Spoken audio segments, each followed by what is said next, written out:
Ano ang English ng ano ka ba? Ano ka ba? Oo. Ano ka ba? Ano ka ba? What are you doing?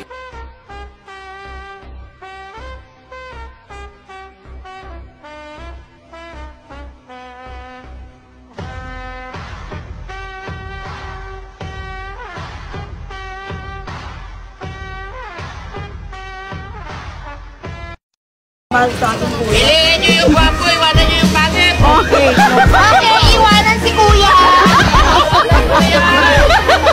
Iwanan mo na. Lipat, lipat.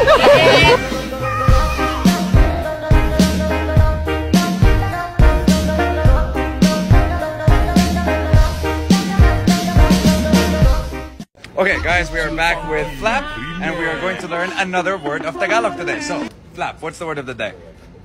The word of the day is putang ina.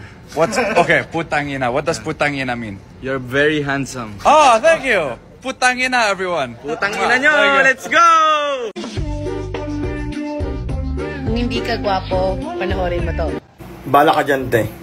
Huwag mo ko utusan. Dead ma sa'yo. Charot. Ingat lang, God bless mo. Ikaw ba ay nag-aaral, kinukulang ka sa budget, kapos pinansyal? Ano pang inaantay mo? Mang-hold up tayo. Mag-part-time job ka sa akin. 50-50 tayo. Papaldo tayo nito. Tara na!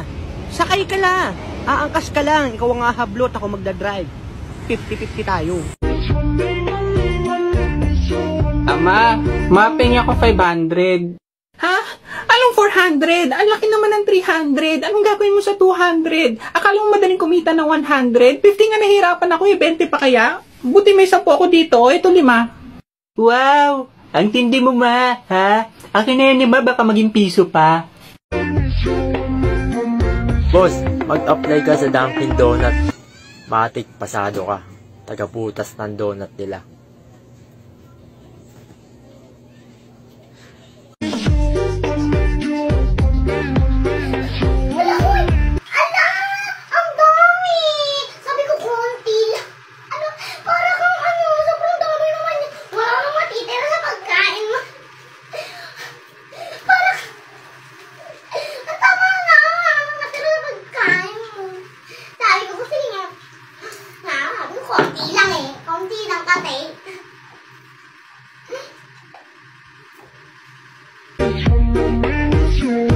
Kau tinggal turun naik, kau tinggal turun naik, kau tinggal turun naik terus. Kau tinggal turun naik, kau tinggal turun naik, kau tinggal turun naik terus. Kau tinggal naik turun naik terus. Kau yang kasih keluar kau punya jurus. Dia mulai bikin dia terbulus. Supaya ada rencana bisa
些慢动龙，那些慢动龙，我哋都是慢动龙。